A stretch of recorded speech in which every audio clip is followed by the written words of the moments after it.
Assalamu alaykum, hörmətli televizor körgüçülər. Yaxşımsızlar? Dünya Uyg'ur Qurultayı tor televiziyasining kunlik xabarlar programmasiga hammanglar xush kelibsizlar. Men İftixor Abdurashid. Bugun seshanba. Hörmətli ko'ruvchilar, tövəndə diqqətinizlər kunlik xabarlar programmamızın təfsilatında bo'lsin.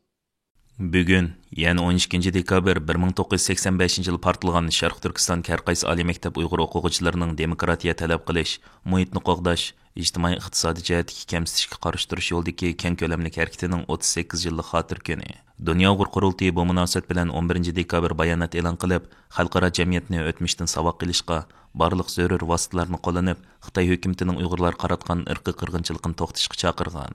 Dunyo Uyg'ur Qurultayı bayonotda Qurultay raisi Dolqin Aysa'nın sözünü naql keltirib, 1985 yildagi 12 dekabr o'quvchilar namoyishi Sharq Turkistonning yaqinqi zamon tarixidagi bir burilish nuqtasi bo'lib, bu harakat Sharq Turkiston xalqining erkinlik va demokratiyaga bo'lgan orzusini namoyon qilib qolmay, Uyg'urlarni nishon qilgan ijtimoiy, iqtisodiy kamsitishni o'ttirib qo'ydi deb ko'rsatgan. 1985 yili 12 dekabr kuni vatanimizning Urumchini asos qilgan har qaysi rayonlardagi har qaysi oliy va boshqa maktablardan necha 10 ming o'quvchi, hatto Xitoyning Beijing, Shanxay qatorliq shaharlarda o'qiyotgan bir qism Uyg'ur o'quvchilar namoyish qilib, Xitoy hukumatidan Uyg'urlar qartilgan planliq tug'ut siyosati, Lopnordagi yadro sinoqlari, vatanimizga Xitoy ko'chmanlar ko'chirish va muhit bulg'anishini to'xtatish, adil saylam ilib berish va Uyg'ur ma'rifiga ko'ngil bo'lishni, har xil iqtisodiy, ijtimoiy kamsitishlarga xotim berishni talab qilgan edi. Bu vaqa namoyishdan keyin atalmış Uyg'ur nomrayliq partikomning Urumchidagi asosli oliy maktablarning o'quvchilar vakillari bilan suhbat o'tkazishiga turtki bo'lgan bo'lsa-mu, lekin suhbat natijasiz oxirlashgan. Vaqadan keyin Xitoy hukumati tekshirish va bartaraf qilish komiteti qurib, o'quvchilar rahbarlari, qatnashuvchilar va namoyishni qo'llovchilarga qarta tekshirish olib borgan, ham ularni so'roq qilib, ular ustidan arxib turg'izgan. Xitoyning 2016 yildan 2021 yilgacha Uyg'urlarning keng ko'lamli tutqun qilib, lager va turmalarga qamash harakatida Uyg'ur milliy ma'rif sepini bostirishga mas'ul bo'lgan Xitoy amaldori Li Pingshin Xitoy intizom tekshirish tarmoqlari tomonidan tekshirilishga boshlagan. Ilgari Qinghayda vazifa o'tagan Li Pingshin 2016 yili atalmış Uyg'ur nomrayliq partikomning sobiq sekretari Qin Chuango bilan bir vaqtda vatanimizga o'tkab kelinib, atalmış Uyg'ur nomrayliq partikomning muavin sekretari, atalmış Uyg'ur nomrayliq partikom ma'rif xizmat komitetining sekretari va nomrayliq partikomning bosh kotibi qatorliq vazifalarga qo'yilgan. U ma'rif xizmatiga mas'ul bo'lgan mezgilida 10 necha yildan beri Uyg'ur o'rta maktablarida o'qitib kelingan Uyg'ur adabiyoti darsligi, bo'lginchilik va pan-turkizmni targ'ib qilish bilan ayblanib, bu darslikni tuzishga qatnashgan va uning rahbarlik qilgan Uyg'ur ma'rifchilari birdek tutqun qilingan.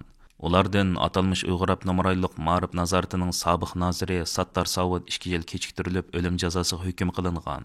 Mazkur darsliklarni tuzish va tahrirlash gruppasidagi obzorchi Yalqin Ro'zni o'z ichiga olgan oz degan 5 nafar Uyg'ur ziyolisi uzun yillik qamoq jazolariga hukm qilingan. Janubiy Xitoy Atiganlik pochtasi gazetining xabar qilishicha, Xitoy Markaziy intizom tekshirish komiteti 11 dekabr o'zining tor bekitida e'lon qilgan uchurida 63 yoshlik Li Pingshinning intizom va qonunga ig'ir darajada xiloflik qilish gumoni bilan tekshirilayotganligini bildirgan.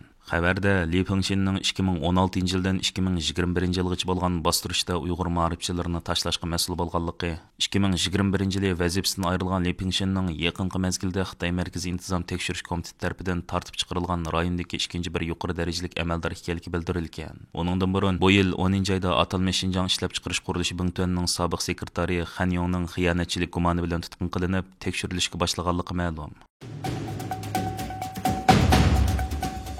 İslam dünyasıga Uyg'ur irqiy qirg'inchiligi va Xitoyning islom qarshi urushini tonishtirish uchun xizmat qilib kelayotgan Uyg'ur tadqiqot markazi, Indoneziyadagi universitetlar, ommaviy tashkilotlar va faoliyatchilar bilan birlashib, navbat Uyg'urlarning beshiga kelayotgan kulfatlarni Indoneziya xalqi va hukumatiga tonishtirish va Xitoyning saxta tashviqotlarini fosh qilishga tirishib kelmoqda.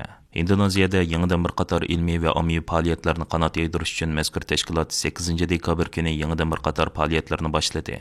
Uyg'ur tadqiqot markazining mudiri Abdulhakim Idris boshchiligidagi 4 kishilik bir hay'at oldi bilan Indoneziyaning Yogyakarta shahriga kelib, bu shaharga joylashgan Indoneziya davlatlik universitetida Sharq Turkistondagi irqiy qirg'inchilik va diniy bostirishlar haqida leksiya berdi.